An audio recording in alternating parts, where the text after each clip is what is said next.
Assalamualaikum warahmatullahi wabarakatuh. Perkenalkan, nama saya adalah Kamilila Uza. Saya dari 11 Otomasi 3. Di sini saya akan membacakan PPT saya, yaitu membuat artikel mengenai pengendalian mutu produk. Pada artikel yang pertama, yaitu berisi pengertian dan tujuan. Pengertiannya yaitu pengendalian mutu produk adalah proses penelitian produk selama proses produksi untuk memastikan bahwa produk yang dihasilkan memenuhi standar kualitas yang telah ditetapkan. Tujuan utamanya adalah untuk mengoptimalkan dan memperbaiki aspek-aspek yang diperlukan selama proses produksi, sehingga produk akhir memenuhi standar dan harapan konsumen. Selanjutnya, elemen-elemen penting dalam pengendalian mutu. Yang pertama yaitu melakukan perencanaan, yaitu menentukan standar kualitas produk atau metode pengukuran dan evaluasi yang sesuai. Yang kedua yaitu pelaksanaan. Proses produksi dilakukan sesuai dengan pedoman yang telah ditetapkan dengan pemantauan yang ketat. Yang ketiga, pemantauan, yaitu menggunakan berbagai teknik dan alat pengukuran untuk memantau kualitas produk selama proses produksi. Selanjutnya, evaluasi, yaitu setelah produk selesai diproduksi, dievaluasi untuk memastikan memenuhi standar kualitas. Dan yang terakhir, tindakan korektif, yaitu jika ditemukan cacat atau ketidaksesuaian, dilakukan tindakan korektif untuk memperbaiki proses dan produk. Selanjutnya, manfaat dan jenis pengendalian mutu. Manfaat pengendalian mutu yaitu produk yang lebih berkualitas, pengurangan biaya akibat cacat atau kesalahan, peningkatan reputasi perusahaan, keunggulan kompetitif, peningkatan kepuasan konsumen. Ada juga jenis-jenis pengendalian mutu. Yang pertama, pengendalian mutu internal, yaitu pemantauan pengujian kualitas produk di dalam perusahaan. Yang kedua, pengendalian mutu eksternal, yaitu pemantauan dan pengujian kualitas produk oleh pihak ketiga di luar perusahaan. Yang terakhir, pengendalian mutu terhadap produk atau layanan, yaitu pemantauan dan pengujian kualitas produk atau layanan yang dihasilkan. Selanjutnya, ada beberapa fungsi pengendalian mutu, yaitu yang pertama, untuk menjaga standar kualitas yang ditetapkan untuk produk atau layanan. Yang kedua, untuk membantu meningkatkan kepuasan pelanggan, nantinya dapat meningkatkan loyalitas dan memperluas pasar perusahaan.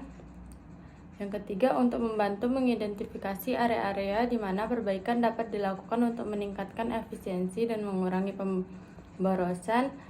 Dan yang terakhir, untuk mengurangi jumlah produk cacat dan biaya rework yang terkait dengan perbaikan produk yang tidak memenuhi standar kualitas. Selanjutnya, pada artikel kedua masih sama membahas pengendalian mutu. Dan di sini menjelaskan pengertiannya, yaitu proses untuk memastikan bahwa produk yang dihasilkan sesuai dengan standar yang telah ditentukan oleh perusahaan atau lembaga terkait. Tujuan utamanya adalah untuk meminimalkan kesalahan produksi dan meningkatkan kepuasan pelanggan. Selanjutnya, prinsip pengendalian mutu. Yang pertama, konsistensi. Produk harus diproduksi dengan kualitas yang sama dari waktu ke waktu. Kedua, pencegahan lebih baik daripada perbaikan, yaitu lebih baik mencegah cacat sejak awal daripada memperbaikinya setelah terjadi.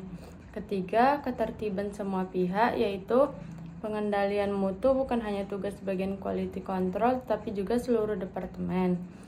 Dan yang terakhir, perbaikan berkelanjutan atau continuous improvement, yaitu mutu produk harus terus ditingkatkan seiring waktu. Selanjutnya, pada artikel kedua juga membahas langkah-langkah pengendalian mutu.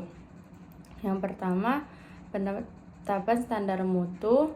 Yang kedua, pemeriksaan bahan baku. Yang ketiga, pengawasan proses produksi. Yang keempat, uji coba dan inspeksi produk akhir. Yang kelima, analisis dan pelaporan hasil produksi. Yang keenam, menentukan spesifikasi teknis produk yang harus dicapai.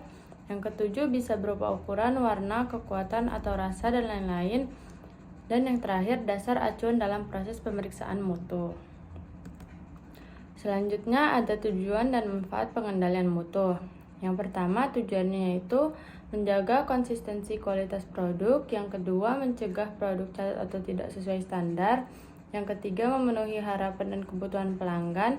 Yang keempat, meningkatkan efisiensi dan produktif. Yang kelima, meminimalkan biaya akibat produk gagal. Dan yang keenam, meningkatkan daya saing perusahaan. Terdapat juga manfaat dari pengendalian mutu. Yang pertama, produk lebih andal dan berkualitas. Yang kedua, hemat biaya karena minim produk gagal. Yang ketiga, meningkatkan kepercayaan dan loyalitas pelanggan. Yang keempat, memperkuat posisi merek di pasar. Yang kelima, meningkatkan citra perusahaan. Dan yang terakhir, menurunkan jumlah retur dan komplain pelanggan.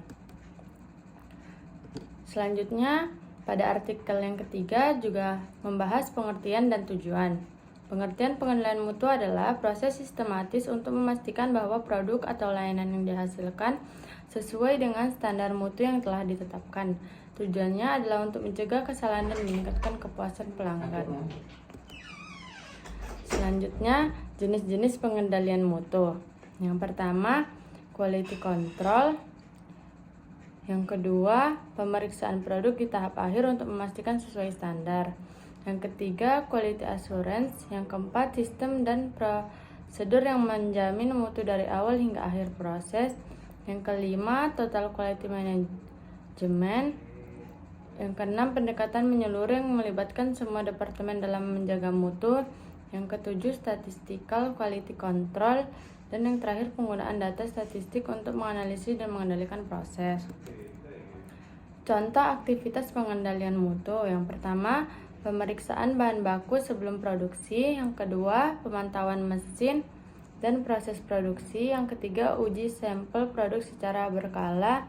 Yang keempat, audit mutu internal dan eksternal.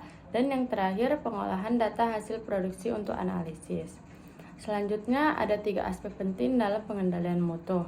Yang pertama yaitu unsur-unsur, yang kedua itu kompetensi, yang ketiga elemen lunak.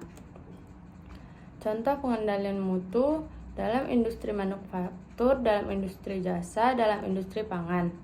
Yang pertama dalam industri manufaktur, yaitu melakukan pemeriksaan bahan baku, uji coba produk selama proses produksi, dan pemeriksaan produk akhir sebelum dikirim ke pelanggan. Yang kedua dalam industri jasa, yaitu melakukan pelatihan karyawan, memantau standar pelayanan, dan pengumpulan umpan balik dari pelanggan untuk meningkatkan kualitas layanan. Dalam industri pangan, yaitu melakukan pemeriksaan bahan baku, memastikan proses produksi higienis, dan melakukan uji coba pada produk akhir untuk memastikan keamanannya. Cukup sekian presentasi yang dapat saya sampaikan, kurang dan lebihnya mohon maaf. Wassalamualaikum warahmatullahi wabarakatuh.